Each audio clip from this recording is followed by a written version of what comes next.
नमस्कार, मी निशा। आपण जर आपल्या आजूबाजूला बघितलं तर आपल्याला टाटाचं एक तरी ब्रँड दिसेलच। जसं की तुम्ही प्रवास करत असाल तर टाटाची कार दिसेल, त्यांच्या खूप प्रकारच्या गाड्या आहेत। जर तुम्ही विमानातून प्रवास करत असाल तर विस्तारा एअरलाइन आणि एअर इंडिया आहेच।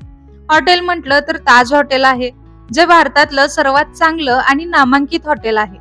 कपड्यांमध्ये म्हटलं तर टाटाचा मोठा ब्रँड आहे वेस्ट साइड, जे आपण दागिने घालतो त्याच्यामध्ये सुद्धा टाटाचा ब्रँड आहे।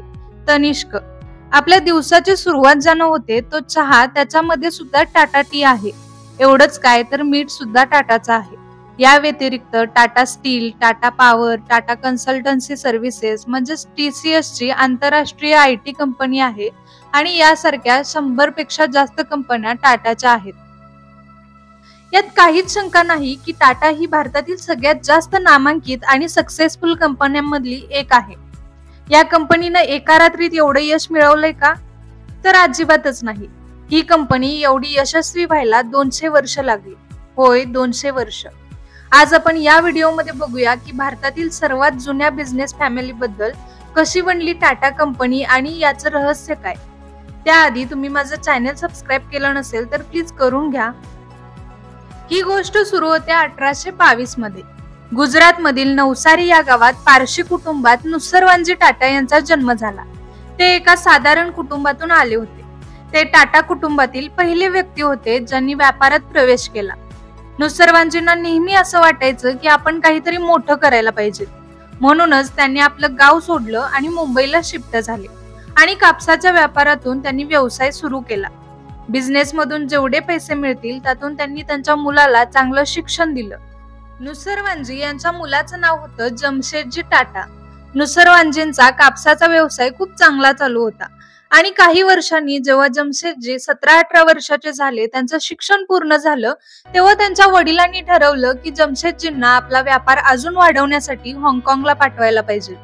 आता आपण हा विचार केला तर ही एक कॉमन गोष्ट आहे की आपल्या मुलाला बाहेरच्या देशात शिक्षणासाठी पाठवणं, पण लक्षात घ्या ही गोष्ट आहे 1859 ची, ज्यावेळी अजून विमान किंवा हवाई प्रवास वगैरे काहीही नव्हतं। त्यावेळी जहाजेतून खूप मोठा प्रवास करायला लागायचा। जमशेदजी हाँगकाँगला आले तेव्हा ते 20 वर्षाचे होते आणि त्यांच्या बरोबर त्यांची पत्नी आणि एक मुलगा होता। आपल्या परिवाराला घेऊन एका नवीन देशात आपला व्यवसाय सुरू करणं ही सोपी गोष्ट नव्हती, पण जमशेदजी सुद्धा खूप महत्वाकांक्षी आणि उत्साही होते। हाँगकाँग मध्ये काही वर्ष काम केल्यानंतर जमशेदजी टाटा यांनी जागतिक बाजारपेठेतील संधी ओळखून शांघाय, लंडन आणि टोकियो यासारख्या शहरात आपला व्यवसाय सुरू केला। व्यवसायातील या अनुभवामुळे जमशेदजी टाटा यांची विचारसरणी अधिक व्यापक झाली। त्यांनी भारतात परतल्यावर उद्योग, शिक्षण आणि विज्ञानाच्या क्षेत्रात नवीन दिशा दिली। त्यांनी 1868 साली मुंबईत टाटा समूहाची स्थापना केली। त्यांनी भारतातील सर्वात पहिली स्टील कंपनी सुरू केली, तसेच भारतातील सगळ्यात पहिलं 5 स्टार हॉटेल सुरू केलं, ज्यामध्ये लाईट होती। ते हॉटेल आहे ताज हॉटेल। सन 1904 साली जमशेदजी टाटा यांचं निधन झालं, पण त्यांनी तत्वे आणि नैतिकतेचा मोठा वारसा दिला। याचंच एक उदाहरण बघूया। 1874 मध्ये जमशेदजी टाटा यांनी नागपूरमध्ये पहिली कापूस फॅक्टरी सुरू केली। एखादा व्यवसाय नवीन सुरू केला की समस्या येतातच। त्यांच्या असं लक्षात आलं की त्यांचे कामगार सुस्त झाले आहेत, ते वेळेवर कामावर यायचे नाहीत, मनाने सुट्टी घ्यायचे। असा एकही दिवस नसायचा की त्या दिवशी 100% हजेरी आहे। अशा वेळी एखाद्यानं काय केलं असतं? कामगारांवर ओरडले असते, त्यांना कामावरून काढून टाकण्याची धमकी दिली असती, पण जमशेदजींनी असं काहीही केलं नाही। या उलट त्यांनी असा विचार केला की यामागे त्यांचीही काहीतरी कारणं असतील, म्हणून ते गैरहजर किंवा वेळेवर येत नसतील। त्यामुळे त्यांनी कामगारांसाठी एक सामान्य पुरवठा निधी सुरू केला, ज्यामुळे रिटायर झाल्यानंतर त्यांना पेन्शन मिळेल। तसेच त्यांचा विमा सुद्धा काढला, ज्यामध्ये त्यांचा अपघात झाला तर त्याचा सगळा खर्च कंपनी करेल। जमशेदजींनी त्यांच्या फॅक्टरीमध्ये स्पोर्ट्स डे तसेच फॅमिली डे साजरे करायला सुरुवात केली, ज्यामुळे कामगारांचं त्यांच्या घरच्यांबरोबर चांगले संबंध राहतील, त्यांना क्वालिटी टाइम मिळेल। आताच्या जगात हे नॉर्मल वाटत असलं तरी 1800च्या दशकात हे करणं सोपं नव्हतं आणि सगळ्यात महत्वाचं म्हणजे हे सगळं ते स्वतःच्या खर्चातून करायचे। नंतर 1861 साली अमेरिकेचे यादवी युद्ध सुरू झालं, ज्यामुळे जमशेदजींचा बिझनेस चांगला चालू लागला। इंग्लंड सगळ्यात जास्त कॉटन रॉ मटेरियल अमेरिकेतून आयात करत होतं, पण यादवी युद्धामुळे कापसाचा सप्लाय बंद झाला. त्यामुळे इंग्लंडला भारताकडून कापूस घेण्याशिवाय पर्यायच नव्हता. याचाच फायदा जमशेदजींना झाला आणि त्यांनी आहे त्या किमतीचा डबल किंमत लावून कापूस इंग्लंडला विकला. 4 वर्ष त्यांना खूप जास्त फायदा झाला. पण 4 वर्षांनी अमेरिकेचं युद्ध संपलं आणि परत त्यांचा इंग्लंडला कापसाचा सप्लाय सुरू झाला.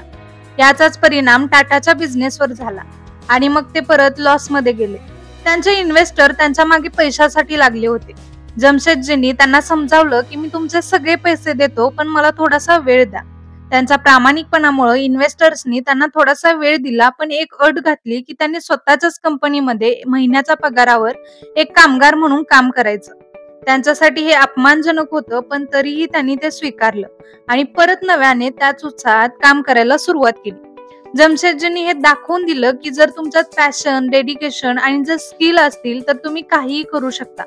जमशेदजींच्या निधनानंतर त्यांचा मुलगा दोराबजी टाटा त्यांनी त्यांची स्वप्न पूर्ण करण्याचा ध्यास घेतला. सन 1910 पर्यंत टाटाचा स्टील प्लांट पूर्णपणे तयार झाला होता आणि त्यातून स्टील प्रोडक्शन सुरू होतं. त्याच वेळी पहिलं महायुद्ध सुरू झालं आणि ब्रिटिश गव्हर्नमेंटला स्टीलची गरज लागणार होती. त्यामुळं पहिल्या महायुद्धाला जेवढं स्टील लागणार होतं ते सगळं टाटा स्टीलनं सप्लाय केलं. ब्रिटिश टँक, हत्यार आणि रेल्वेचे ट्रॅक बनवण्यासाठी टाटा स्टीलचा उपयोग केला गेला होता. त्यावेळी एका ब्रिटिश नेत्यानं असं म्हटलं होतं की टाटा स्टीलमुळे आमचा जीव वाचला. त्यांच्या स्टीलची क्वालिटी एवढी चांगली आहे की एखादा बॉम्ब जरी टँकवर पडला तरी आतमध्ये प्रवेश करू शकत नव्हते. त्यानंतर टाटा स्टील यांची पॉप्युलॅरिटी अजूनच वाढली. 1914 पर्यंत टाटा कंपनी खूप मोठा समूह बनला होता. त्यामध्ये 14 वेगवेगळ्या कंपन्या समाविष्ट झाल्या होत्या. पण ही तर फक्त सुरुवातच होती. दोराबजी टाटांनी 1938 पर्यंत कंपनीचा सांभाळ केला आणि त्यानंतर त्यांच्या भावानं म्हणजे जहांगीर रतन टाटा यांनी कंपनीचा सांभाळ केला, ज्यांनाच आपण JRD टाटा म्हणून ओळखतो. अजून एक मोठी स्वप्न पाहणारं तरुण व्यक्तिमत्व. JRD टाटा फ्रान्समध्ये लहानाचे मोठे झाले. तिथे ते पायलट होते. त्यांना उड्डाणाची खूप आवड होती. म्हणूनच त्यांनी भारतात पहिली विमान सेवा सुरू केली, ज्याचं नाव टाटा एअरलाइन्स असं ठेवलं होतं.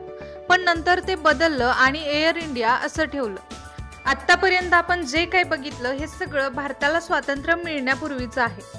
1947 ला भारताला स्वातंत्र्य मिळालं त्यावेळी समाजवाद हा खूप मोठा मुद्दा होता. पंडित जवाहरलाल नेहरूंच्या आर्थिक धोरणांमध्ये समाजवादी विचारसरणी होती. त्यांनी देशातील प्रमुख उद्योग आणि संस्थांचं राष्ट्रीयकरण करण्याचा निर्णय घेतला. त्या काळातील परिस्थिती पाहता हा निर्णय सकारात्मक मानला जातो, पण टाटांसाठी हा निर्णय चांगला नव्हता. टाटा एअरलाइन्सचे राष्ट्रीयकरण करण्यात आले, ज्यामुळे JRD टाटांना धक्का बसला. पण त्यांचा विश्वास होता की व्यवसाय फक्त नफा कमवण्यासाठी नाही तर राष्ट्र निर्माण करण्यासाठी पण असतो.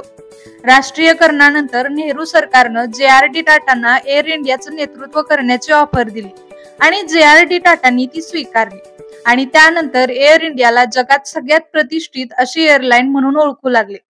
त्यानंतर JRD यांनी 1945 साली रेल्वे ट्रॅकवर चालणारे लोकोमोटिव्ह इंजिन तयार केले.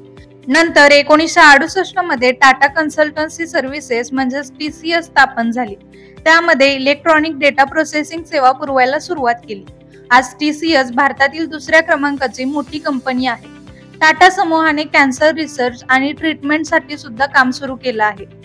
त्याचबरोबर टाटा सॉल्ट आणि इलेक्ट्रॉनिक उत्पादनं तयार करणं यासारख्या उद्योगांमध्ये योगदान दिलं. JRD टाटांनी टाटा समूहाचे अध्यक्षपद 52 वर्ष सांभाळलं. या कालावधीत टाटा बिझनेस मध्ये 95 कंपन्या काम करत होत्या. 1969 साली सरकारनं असा कायदा केला की कोणतीही कंपनी इतकी मोठी होऊ नये की ती प्रत्येक क्षेत्रात एकाधिकार मिळवेल. या कायद्याचा टाटा समूहावर मोठा परिणाम झाला. पण JRD टाटा यांच्या नेतृत्वाखाली टाटा समूहाची वाढ होत राहिली. आता ते कसं, तर कंपन्यांची संख्या वाढल्यामुळे टाटा सन्सचा काही हिस्सा इतर कंपन्यांमध्ये कमी केला गेला, ज्यामुळे त्या कंपन्या मोनोपॉलीच्या कक्षेत आल्या. पण ही योजना काही जास्त दिवस फायदेशीर ठरली नाही.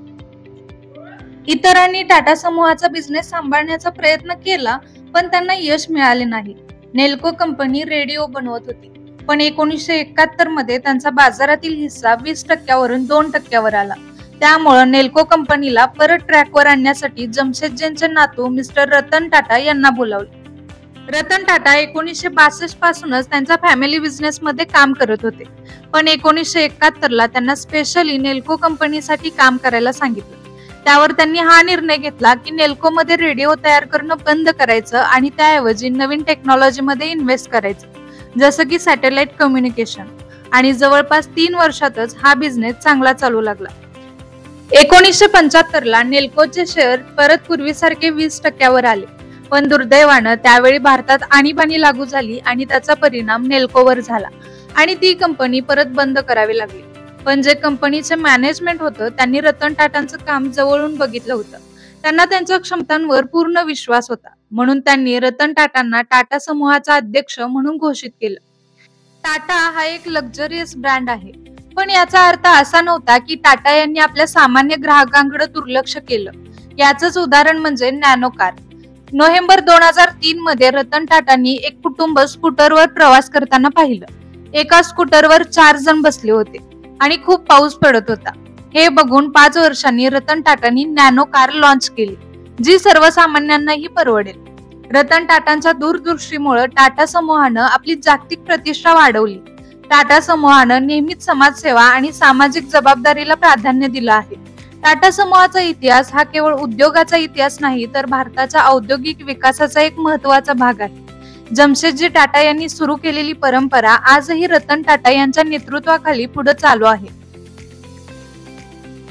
तुम्हाला माझा हा व्हिडिओ कसा वाटला हे नक्की कमेंट करून सांगा. आणि या व्हिडिओमध्ये आपण रतन टाटा यांच्याविषयी जास्त बोललेलं नाही, कारण यानंतर मी रतन टाटा यांच्याविषयी एक स्पेशल व्हिडिओ बनवणार आहे.